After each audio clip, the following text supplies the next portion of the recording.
Assalamualaikum warahmatullahi wabarakatuh. Pertama-tama marilah kita panjatkan rasa puja dan puji syukur kepada Allah Subhanahu wa taala yang mana telah melimpahkan rahmat serta nikmatnya pada kita sekalian, sehingga pada pagi hari ini kita bisa berkumpul di ruangan ini dalam keadaan sehat walafiat. Kemudian salawat serta salam tidak lupa kita tunjukkan pada Nabi kita Muhammad SAW. Semoga syafaatnya sampai pada kita beliau lahir nanti. Terima kasih saya ucapkan kepada Bapak Sagung Wilianto SPD SI sebagai Kepala Sekolah SMP Negeri 1 Ampel Gading sekaligus mentor dalam orientasi P3K tahun 2024. Dan terima kasih telah memberikan kesempatan saya untuk memaparkan hasil laporan saya selama yang dikerjakan selama kurang lebih 3 hari ini. Oke, langsung saja. Seminar laporan. Sebelum saya lanjut ke materi, perkenalkan nama saya Rudi Azari. Saya mengajar IPA di kelas 7 dan 9.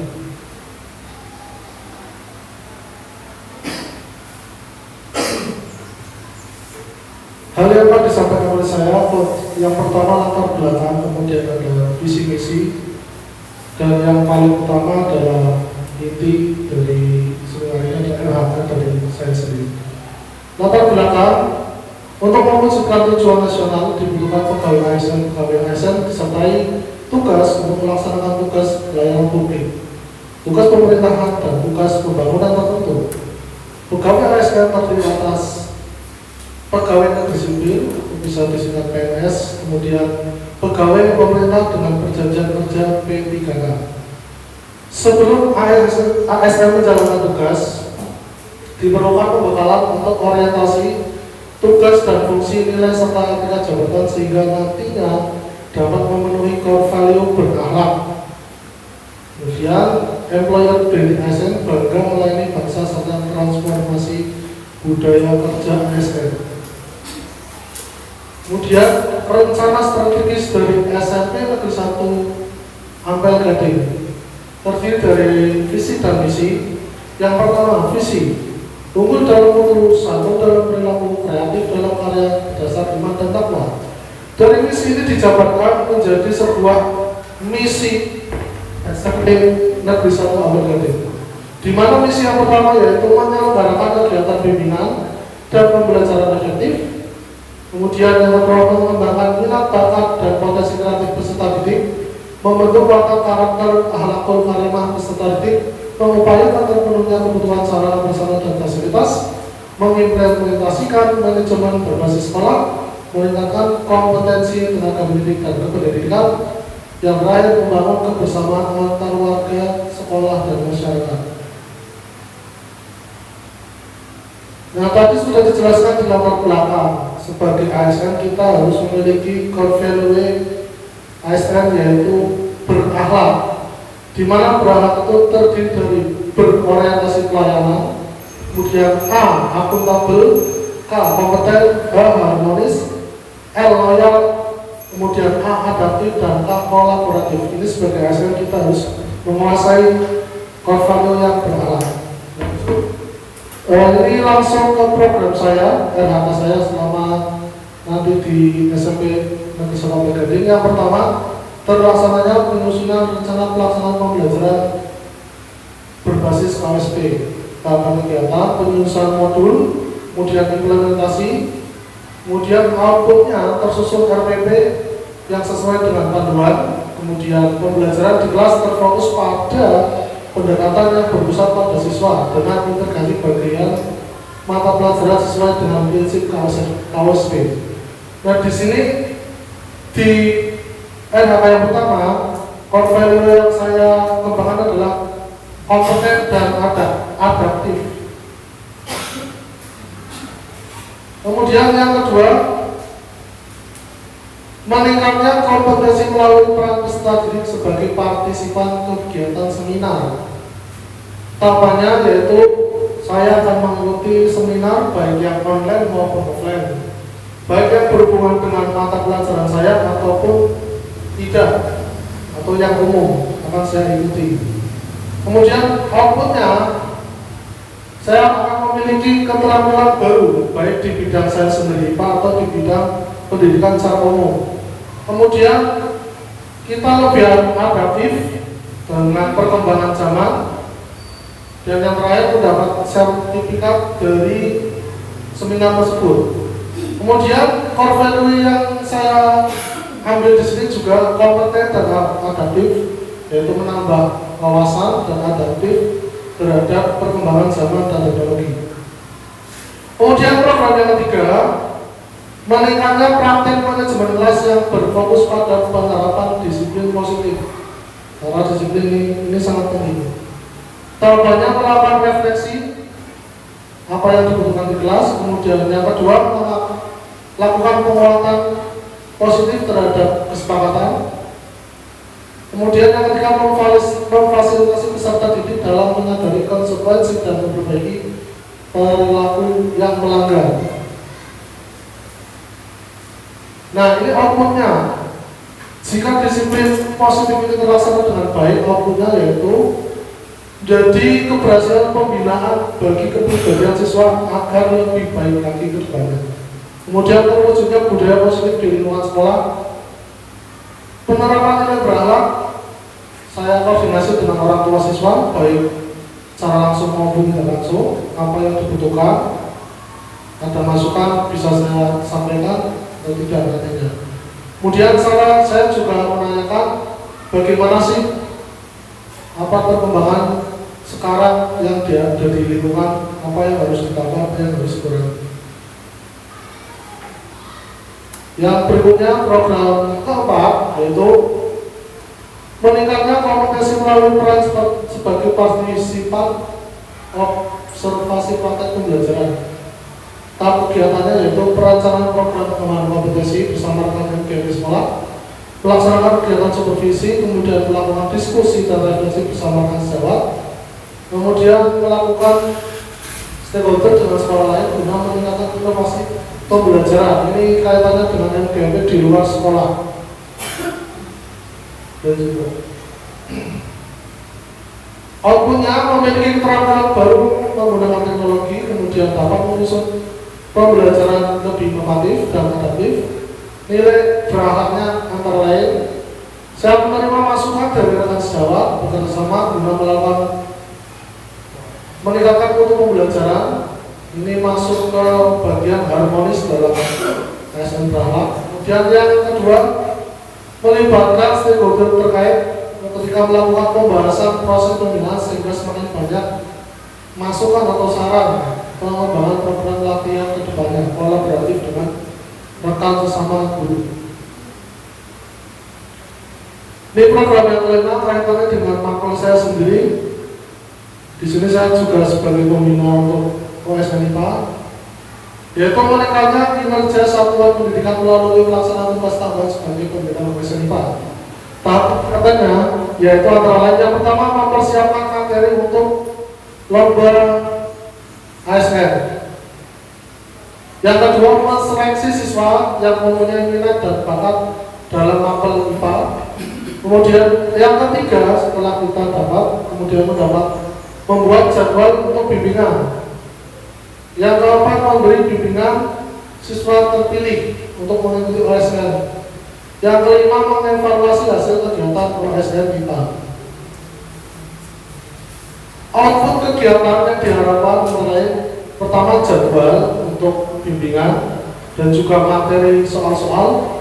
Kemudian yang kedua, siswa lebih memahami dan mendalami materi terkait soal-soal OSN IPA ini karena persiapan lebih matang.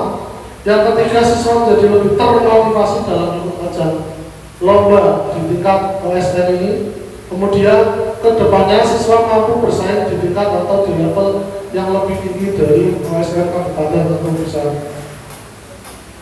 Selanjutnya, penerapan nilai berakhlak antara lain akuntabel, yaitu saya terus membimbing dan mendampingi peserta didik agar mereka dapat menggali minat bakat dengan penuh rasa tanggung jawab.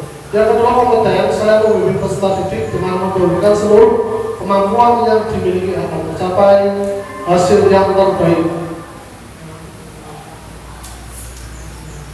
Itu 5 dari anak saya. Yang terakhir adalah kesimpulan dari apa yang saya sampaikan. Sebagai pendidik, kita harus mampu memahami program orientasi dan mengenali nilai etika instansi, serta mampu mengaktualisasikan nilai-nilai dasar ASN berakhlak demi tercapainya tujuan pendidikan sesuai dengan visi misi di sekolah SMP Negeri 1 Ampel Gede. Sekian dari saya, terima kasih. Wassalamualaikum warahmatullahi wabarakatuh. Terima kasih kepada Bapak dari SPD. Untuk berikutnya, pertanyaan, masukan ataupun saran dari Bapak Ibu peserta orientasi dipersilakan. Bapak Bayu Baswarizky.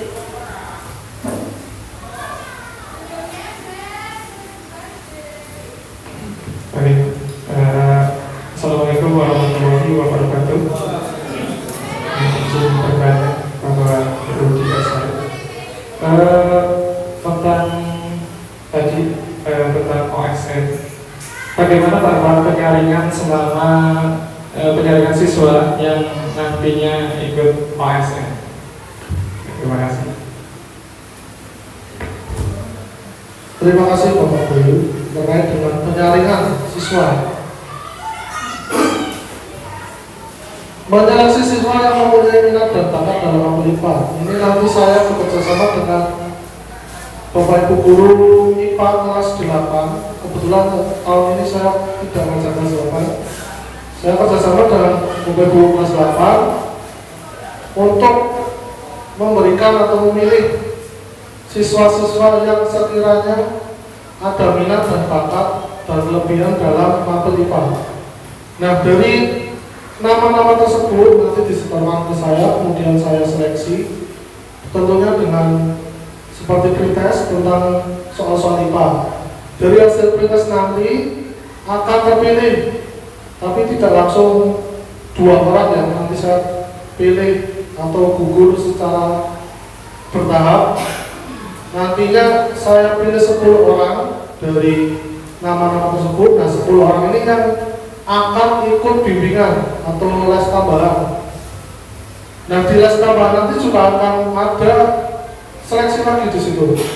Nanti seiring berjalannya waktu saya ambil 2 yang terbaik dari siswa-siswa tersebut untuk mengikuti OSN tingkat kabupaten mewakili SMP Negeri 1 Ampel Gede. Terima kasih.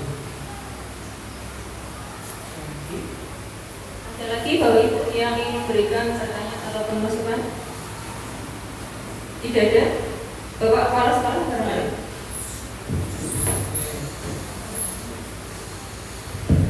Terima kasih Pak Rudi Asyari, penyampaian materinya bagus juga ya. Ya, ini kurang lebih yang bersama dengan Bu Endah yang tadi. Ini sama, hanya saja pada mapel 4. Cuma ada masukan saja Pak, ini kalau pertanyaan ya pertanyaannya sama dengan Pak Bayu. Kalau menjaring OSN itu kan siswanya banyak, termasuk mapel lain ini, maka perlu alat jaring. Setelah jaring baru disaring, penyaringan. Kalau penjaringan itu dari banyak jadi separuh atau kalau saling itu tinggal beberapa saling. Nah, kalau misalkan nanti dilaksanakan Pak Rudi, ini programnya harus sudah ada dulu sama ya. Kemudian rincian kegiatannya juga harus ada, dan itu ada tanda tangan pengesahan dari sekolah. Jadi semua yang membuat program ekstrakurikuler di RHK harus ada pengesahan program dari sekolah. Cuman yang perlu tekankan adalah ketika membuat program kerja ekstrakurikuler tidak perlu dimunculkan biaya honor pengampu, gitu ya. Karena di aturan keuangan sekolah, jika Bapak Ibu membimbing ekstra, maka tidak wajib diberikan honor. Nah, bagaimana caranya ini? Ekstra kalau benar ya, ini kan banyak kegiatan-kegiatan yang pengembangan dari siswa tersebut. Nanti ada pembiayaan yang mungkin Bapak Ibu bisa digunakan alternatif untuk pengembangan kompetensi Bapak Ibu. Ini Pak Ruki, ini tolong nanti untuk yang ekstra. Ini sudah hampir Oktober, maka program segera disusun. Iya, serahkan ke sekolah, legalisasi, kemudian diupload ke RHK Bapak. Kemudian untuk pencapaian yang tadi Pak,